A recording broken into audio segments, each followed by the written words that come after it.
तर आज आपण एक अशी रेसिपी बनवणार आहोत जी लहान मुलांसाठी तर हेल्दी आहेच, पण ज्या कोणी मदर्स आहेत ज्यांना वेट लॉस करायचं आहे त्याही ही रेसिपी खाऊ शकतात.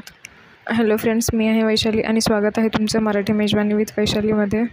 तर आज आपण मसाला ओट्सपासून एक रेसिपी बनवणार आहोत. तर रेसिपी बनवण्यासाठी सगळ्यात अगोदर मी इथे एक कढई ठेवले, त्याच्यामध्ये ऑइल किंवा तूप किंवा बटर तुमच्याकडे जे काही अवेलेबल असेल ते तुम्ही टाकून घ्या. इथे मी कढईमध्ये तेल टाकून ते चांगलं गरम करून घेतले. तेल गरम झाल्यानंतर त्याच्यामध्ये बारीक कट केलेलं टोमॅटो मी ॲड करून घेतला आहे.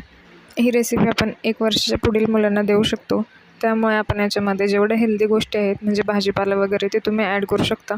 इथे मी 2 चमचे बारीक कट केलेला पालक टाकून घेतला आहे. इथे तुम्ही गाजर असेल तर तोही बारीक किसून टाकू शकता. इथे मी अर्धा बटाटा घेतला आहे, त्याला सोलून बारीक किसून घेतलं आहे. आता हे सर्व आपल्याला चांगलं सॉफ्ट होईपर्यंत तेलात शिजवून घ्यायचं आहे.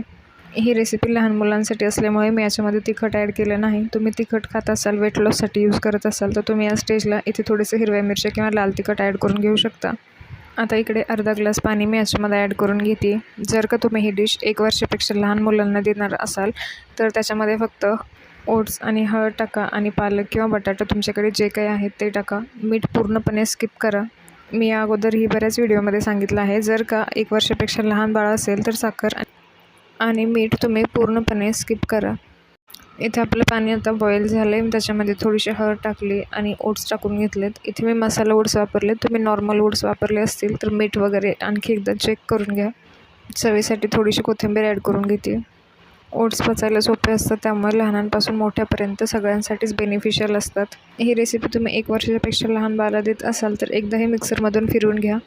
1 वर्षापेक्षा मोठं बाळ असेल तर मिक्सरमधून काढायची गरज नाही. असंच थोडा जास्त वेळ शिजवा आणि टोटली मॅश करून देऊ शकता. आपली ओट्सची खिचडी आता तयार आहे. इथपर्यंत व्हिडिओ बघितला आणि व्हिडिओ आवडला असेल तर व्हिडिओला लाईक, शेअर आणि चॅनलला सबस्क्राईब करायला विसरू नका. तुमचे काही सजेशन्स असतील तर तेही कमेंट बॉक्समध्ये नक्की सांगा. लवकरच भेटूया एका नवीन रेसिपीसोबत. पूर्ण व्हिडिओ बघितल्याबद्दल तुमचे खूप खूप आभार.